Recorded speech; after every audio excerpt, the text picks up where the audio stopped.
Insanity is one of Don't Starve's 3 meters, tracking the character's mental state. It is by far the most controversial of all the 3 stat meters.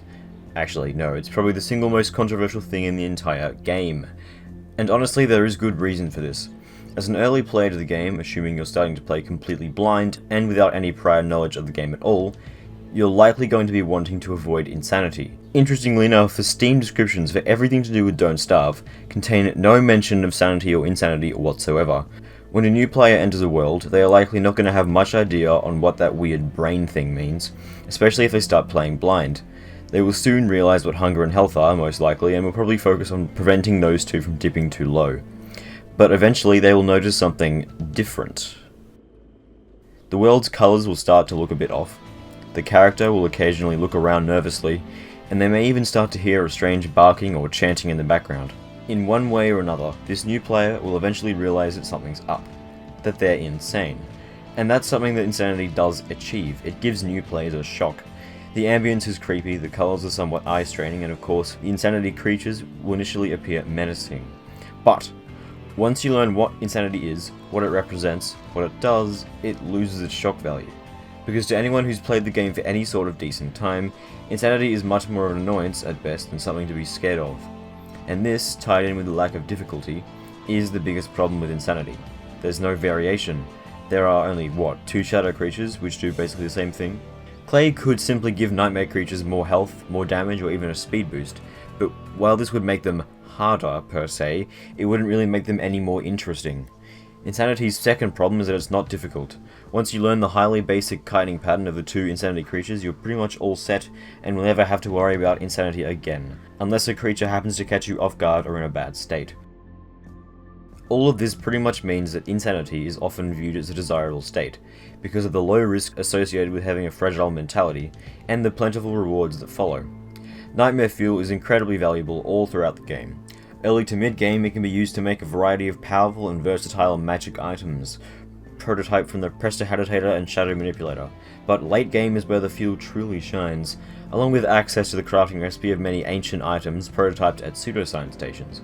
If you have access to enough of the fuel, you can become nearly invincible through the use of the bone armor, which provides complete absorption of one hit every once in a while. This ability is, of course, refueled with Nightmare Fuel. Whatever the case, Nightmare Fuel being plentiful while insane, coupled with the general lack of difficulty, is the reason why many players see Insanity as more ideal than Sanity.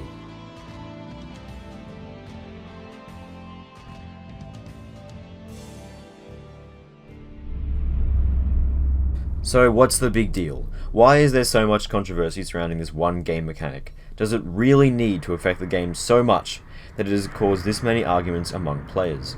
Well, maybe. There is another reason. So much of the game's existing balancing, items, and character abilities are based around Insanity being a difficult thing. And it's not. This is almost certainly the reason why Don't Starve's player base can never seem to agree on Insanity. Oftentimes, mechanics, characters, or items in the game that increase sanity levels are viewed as bad because of this reason. Taking a look at some of the characters, there are definitely some common themes. Wigfrid's sanity gain is often viewed as a downside, along with Woody gaining sanity upon planting pine cones. Additionally, Willow freezing while insane makes her harder to play while fighting nightmares, which is one of the reasons why she's often frowned upon, at least in Don't Starve Together. The same also goes for characters losing sanity. Wickerbottom losing more sanity upon eating stale foods is a ridiculously minor downside, especially considering that she can endlessly procure mountains upon mountains of vegetables. Wolfgang's downside as well is so hard to notice that these 2 characters are often viewed as not even having downsides at all. Regardless, at this point I think it's safe to say that completely changing how Insanity works would have the potential to rework Don't Starve as a whole, especially in terms of difficulty, and also taking experienced players into account. So it's that time of the video. What are some possible suggestions to change how Insanity works in order to make it a more interesting and unique game mechanic?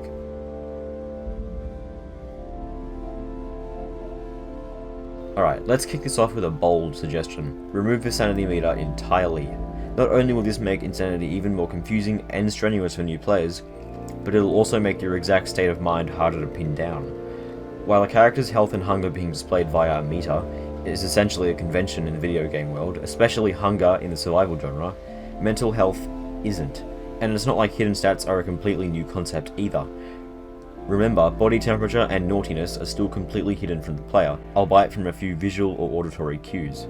And this, in my opinion, is how insanity should be. Most of the time it would still be possible to get at least a rough estimate of your levels of insanity through the screen's saturation. The bleaker the colours, the closer to insanity your character is. Not to mention the iconic red tendrils and screen wobble once your character has lost their sound state of mind. If the insanity meter was removed entirely, there would likely need to be some telegraphs for when your sanity is being drained or refilled over time, such as when you're standing near evil flowers wearing certain hats and the like. This cue would, of course, have to be subtle. Perhaps something like a slight change in the colour of the screen distortion, or maybe even a change in the ambient audio being played in the background. Regardless, I believe that having insanity being a hidden stat would be a positive first suggestion for an insanity rework. Second of all, insanity, more specifically shadow creatures, need more variation. The two nightmare creatures that we currently have are almost identical, the only difference being that one is faster and has more health. The lack of variety, of course, directly correlates with the lack of difficulty that insanity has to offer. The obvious solution to this problem is to add more insanity creatures, with varying abilities other than walk at the player, bite, and teleport when damaged. Now, there are nearly endless possibilities revolving around them. We know that they are an incredibly advanced species, although very dark and mysterious.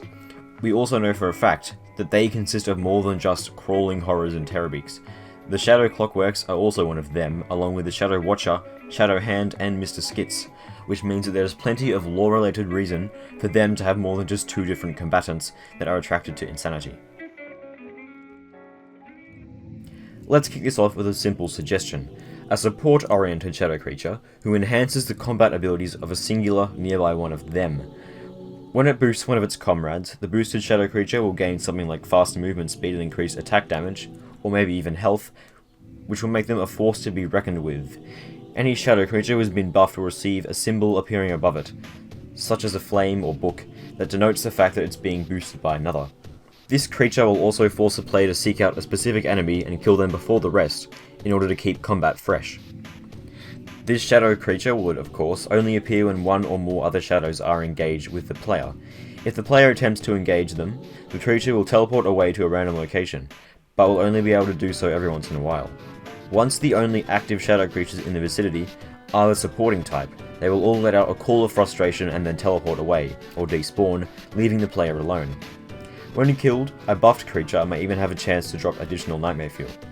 A possible idea for this creature's appearance could be either a small wisp or flame with eyes, that appears to burn brighter when it's enhancing another shadow. A second idea is another shadow creature revolving exclusively around combat. Unlike the existing combat-oriented shadows, this one will be incredibly fast, even more so than the player. It will also have lower amounts of health than the existing shadows. Once this shadow sights the player, it'll begin to run towards them at a terrifyingly fast pace. As soon as it gets close enough to the player, it will randomly begin to perform one of two possible attacks. The first attack is performed after a 1-second taunt animation. After this animation, the shadow will charge rapidly at the player's location, faster than it was moving before, resulting in an easily dodgeable but hard-hitting battering ram attack. The creature's second possible attack involves it teleporting in front of the player as soon as it gets close enough, and then performing the aforementioned charge attack, still after taunting the player for around a second. After performing either of these attacks, the shadow will be unable to move for a few seconds, during which this time it can be attacked. Overall, this shadow will be simple enough to handle on its own, but is intended to get the player to move around while fighting large crowds of shadow creatures, instead of the player just simply walking away from all the creatures in a straight line. This shadow creature could especially prove to be a challenge during the nightmare phase in the ruins, due to the immense amount of nightmare creatures. This creature would also be unable to be targeted by the aforementioned shadow support, to prevent unfair damage against the player. In terms of visuals, the creature could appear as a low, fast-moving insectoid, similar in fashion to the crawling horror. Now, I could realistically sit here all day and blurt out endless amounts of ideas for new shadow creatures. The possibilities are nearly endless, and I encourage you to leave a comment with your own ideas or to improve on mine. But that all being said, do shadow creatures necessarily have to be the only bad thing that comes of insanity? I mean, insanity in real life doesn't amount to having members of an advanced species randomly appear near you and attack you, does it? Visually, our characters appear to experience a pretty serious-looking migraine, but this is purely for visual flair and doesn't actually affect the gameplay. So, how about this? While characters are experiencing the worst parts of insanity, such as when their sanity is at or very near to 0, they could experience a migraine. This will slow them down a slight amount and would trigger an animation state similar to being frozen by Claus's ice attack, or slapped by other players, except with the player's hands cupped over their ears. The existing headache idle animation could be reused. While the speed penalty would definitely be a pain to deal with, it shouldn't prevent the player from kiting and dodging normal nightmare creatures. Additionally, experiencing a headache would also cause the same effect that happens during the Fuel Weaver fight to occur periodically, wherein numerous shadow watchers obscure the player's view and make them unable to move for a second.